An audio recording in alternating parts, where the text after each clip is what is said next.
Let AJ Doman Chevrolet be your one stop for all your business needs in 2025.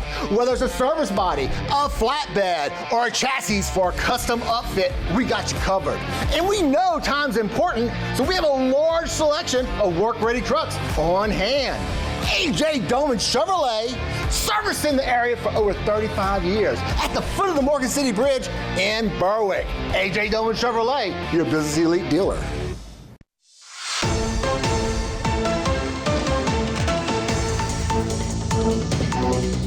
Hello and welcome back to this edition of Bayou Time. Again, your host, Keith Weissite, licensed clinical social worker with Terrebonne Home Care. Very glad you're joining us, however you may be joining us. And I just wanted to share with you a few thoughts about grief and loss. And so it's this time of year that can be very difficult for people with grief and loss. And what happens is, as we get to the end of the year, as we get to the end of December, the beginning of January, we start doing this look back, right? And most of us kind of do a kind of year in review. Well, we look back and we see kind of how things have gone and how they haven't. And it's when we have loss, grief and loss at this time of year, that it becomes a little bit more dramatic. It's rather natural that we have a little bit more of a stronger impact. But when we have an impact that is kind of senseless, it makes it a little more difficult. And I want to share with you what the difference between an accidental versus an anticipated death is. And so when we get news of about a 4-month-old that has had a challenge and stopped breathing and ended up having to go to the hospital and then subsequently passing away, that is a shock. And that grief and shock takes a long time for us to get past that. And so that initial shock and awe can last for quite a while. And so it makes it difficult to move past that into that next stage of grief. And according to Elizabeth Kubler-Ross years ago, there are 5 stages of grief, and they are grief or shock, anger, bargaining, depression, and acceptance. And so there have been several different studies on that. Some have expanded that to 8 different stages. But I want you to know something about these stages of grief. They are not linear. They are spiral.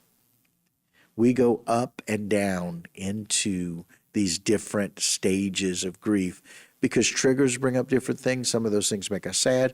Some of those things make us angry.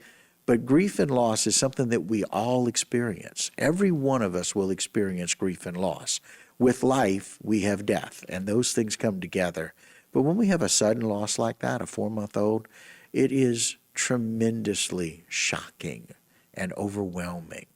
And when we move on from that to a 35-year-old that has some medical issues and has had some medical problems, but dies suddenly, that again is very shocking. There's no way to prepare for that. We can't have that anticipatory grief where we're anticipating that loss in that situation. So again, it makes it very difficult. It gets very often sticky because we get stuck, if you will, in the first 2 stages of grief. That awareness that somebody has lost, shock and denial. We're in that phase where we are denying that it happens because we don't want to believe it. And then anger. It's a very normal and natural phase of trying to recover where it just doesn't make sense to us. And because it doesn't make sense, very often that makes us or we feel angry about that. Move forward to a 56-year-old who passes away and they are relatively healthy, some minor medical issues, but relatively healthy, and they just die in their sleep overnight. And we try to figure out why that is. And then we have 2 others, and those other 2 are someone in their mid-60s who have an advanced cancer. That's an anticipated grief or anticipatory, somebody who is aware of their illness and issues. And that particular grief may ease up a little bit. We don't have as much shock and denial. We're a little bit more aware as they are. We don't have as much anger because we know that they had made some decisions about their care and what they wanted. We may have some bargaining, but it makes it a little bit easier for us to just be sad and then come to some level of acceptance. And then we move on to an 83-year-old who's got some dementia and they have some medical challenges. They go into the hospital and they get placed on hospice, which is called GIP, general inpatient, where they are on hospice but in a facility and in a hospital, and they pass away. And so those 5 examples are all very real. All of those are loss that I have experienced personally with each of the connections to those people that have had that loss. It is very interesting because at the funeral homily of the last one mentioned, the 83-year-old, the priest there mentioned multiple times that gentleman, Mr. Ray, my other father-in-law, would often have these random acts of kindness. He spent his life making a difference for other people. It was warming to me in his passing to see the celebration that is there for celebrating somebody's life when they have these random acts of kindness for others. I move forward to the 6th loss that's impacted all of us in this terrorist attack of someone in New Orleans, as everybody's aware of, driving with the intent to harm and kill people, with a bomb to harm and kill people, 2 other bombs initiated so as word would have it, maybe to injure others. That random act of violence, that random act of terrorism is so much more difficult to deal with, even if we don't know some of the people who have lost their lives. And the reason is because some of these things are preventable. Some of these things are not.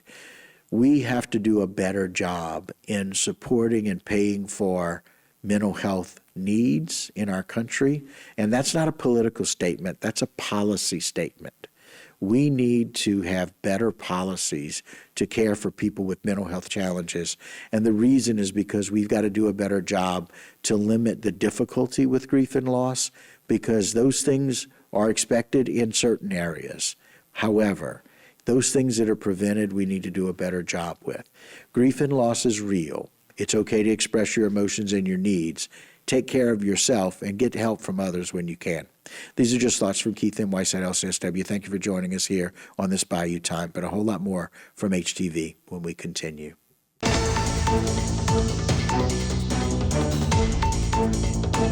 Today's social media segment is brought to you by Alford and Associates for all of your insurance needs. CIS, Cardiovascular Institute of the South, the highest quality cardiovascular care available. Barker Honda, the Barker family tradition of quality.